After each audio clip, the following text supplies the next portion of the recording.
In Warsaw, you can feel the modernity, but also the history. And even though most of the city was destroyed during World War II, you can still see, I don't know which way to go.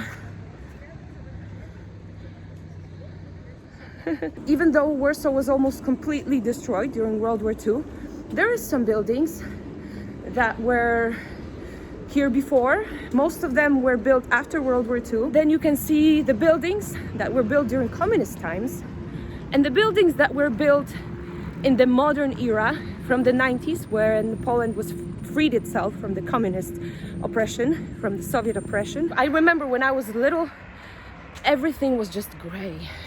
In the middle of the 90s, people thought, maybe we should start painting those buildings. It's really fascinating to think how the building we live in impacts our lives.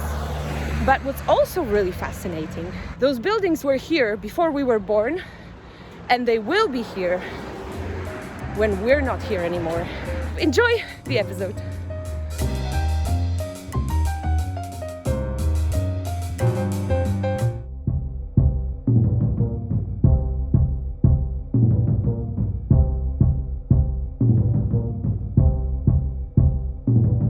I'm in front of the Supreme Court building. As you can see, it looks quite new. It is quite new. It was opened on November 11th, 1999. And if you don't know, this is the day we Poles celebrate our independence. If you want to know about the story behind our Independence Day and the story behind Polish independence, check it out. It's one of my videos.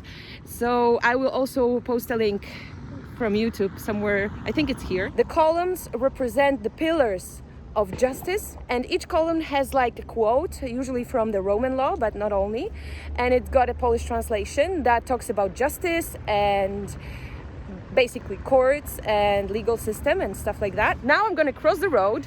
This is also part of the Supreme Court, but here is the monument of the Warsaw Uprising from 1944. Behind the monument, it's an anchor because it's a P with a W, which stands for Poland fighting, Polska walcząca. This was the sign, this was the logo, as you could say now, for the Warsaw Uprising. Soon I'll be showing you how we celebrate the first day of the Warsaw Uprising. I'll talk more about it closer to the date, but now enjoy the what's left of the day, the beautiful view, the beautiful sky, and the Supreme Court.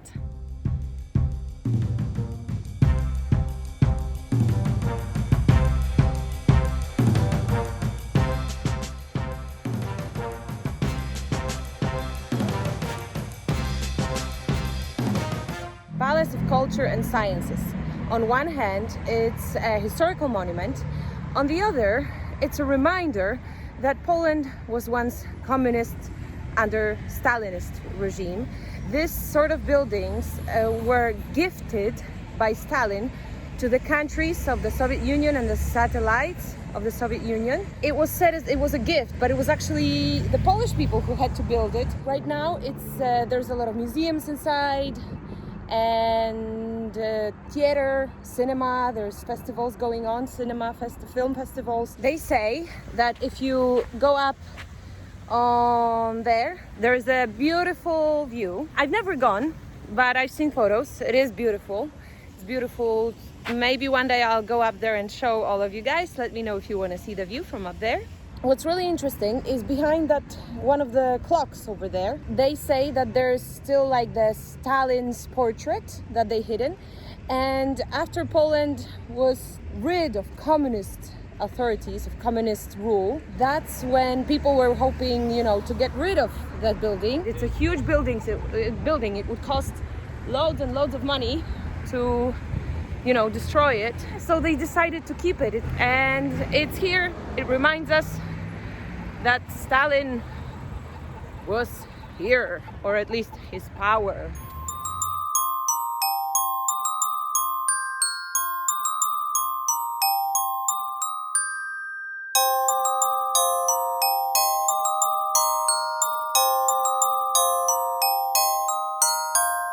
The Golden Terraces is probably the most popular and the most known mall in Warsaw, and it's probably because of its location. It's located right in the city center, right next to the Warsaw Central train station. As you can see, it's about almost 10 p.m. and there's still loads of people in there. It closes at 10 p.m. Why is it called Golden Terraces? There is quite a few terraces over there, and it's located next to the Golden Street. But also, as you probably noticed, it's shaped kind of like waves. It's kind of cool, don't you think?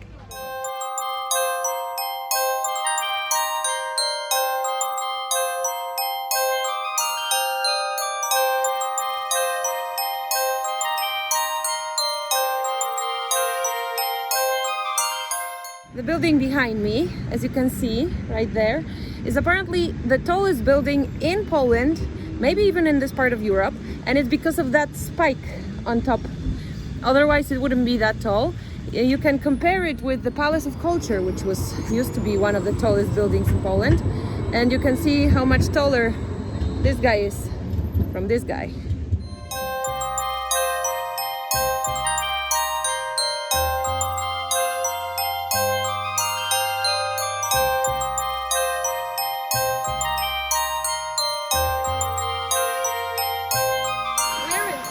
Of the East Warsaw train station, and right on the other side of the street is the longest building in Warsaw.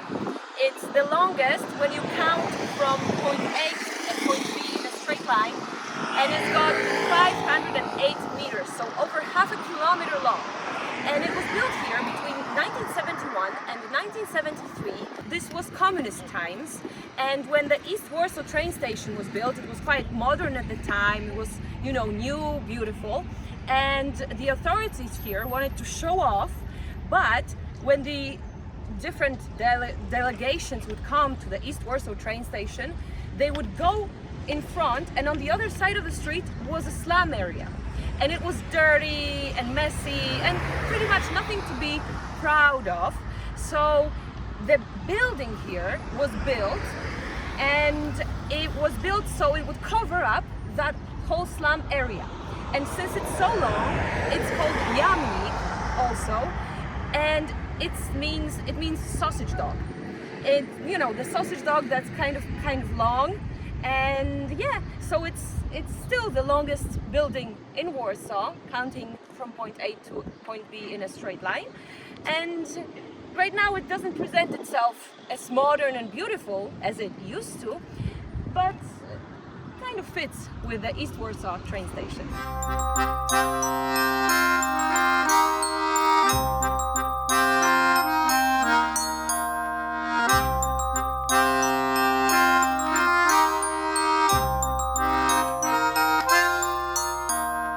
We're in Opinogórska 1, and according to some, the building that's located here is the longest in Poland, and even though it's not the longest from one side to the other, it goes like a labyrinth, and all the parts are interconnected. As you can see, here's one of the corridors in between the buildings, the buildings that are connected, so it forms one. And then to my left and to my right, you also have the buildings as well, like a lot of buildings connected into one. It was built between 1963 and 1969 by an architect called Hansen. So some people call it the Hansen district, but also it's got a few other names like Przyczółek Grochowski or Beijing, in Polish Pekin, because it's a lot of people crowded in one long building, one big building.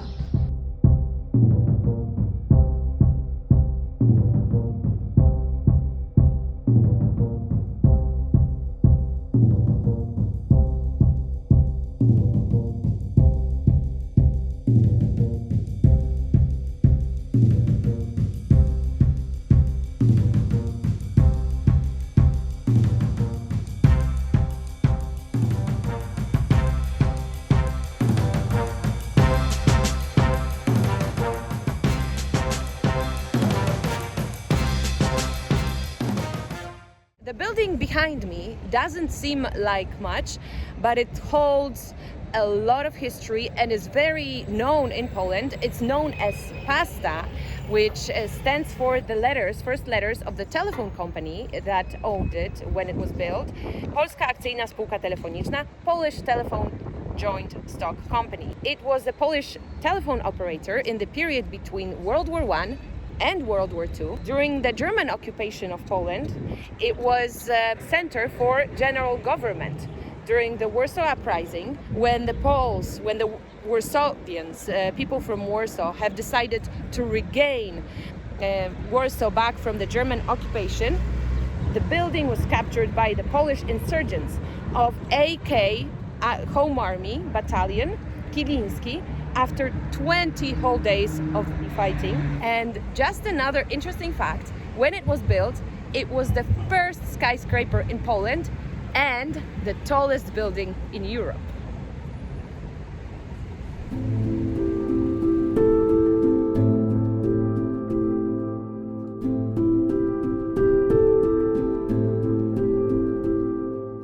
Right behind me is one of the very few buildings that is left in the city center in Warsaw after World War II. This was a Jewish district before here, and on the other side we can see what has been done with one of the other buildings that was also here.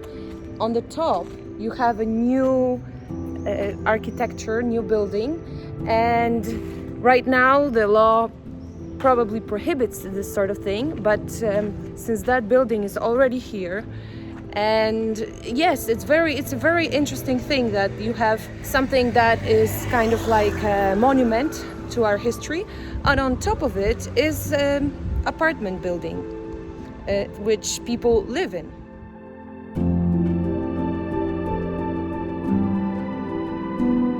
I think this street is actually one of the many examples you can see in Warsaw where the old meets the new. Here is the old, a building that Jewish families used to live in before World War II, and then you have on the other side, this is what was before a ghetto wall, and on top you have a modern building.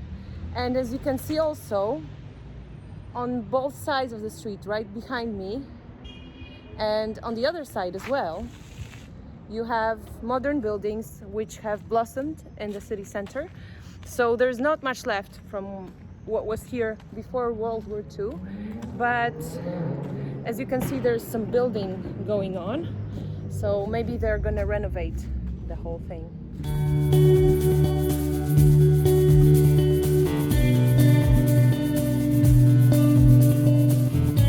One of the things I love about Warsaw is that moving in here, you become part of the developing, growing town. It was almost completely destroyed during World War II, and during communism there was a lot of rebuilding that took place, but still there's so much space and you cannot feel like an outsider here because it keeps developing. As you develop, it keeps maturing as you mature. So I love Warsaw, not just because of the park, but also because of its constant state of rebuilding and renewal.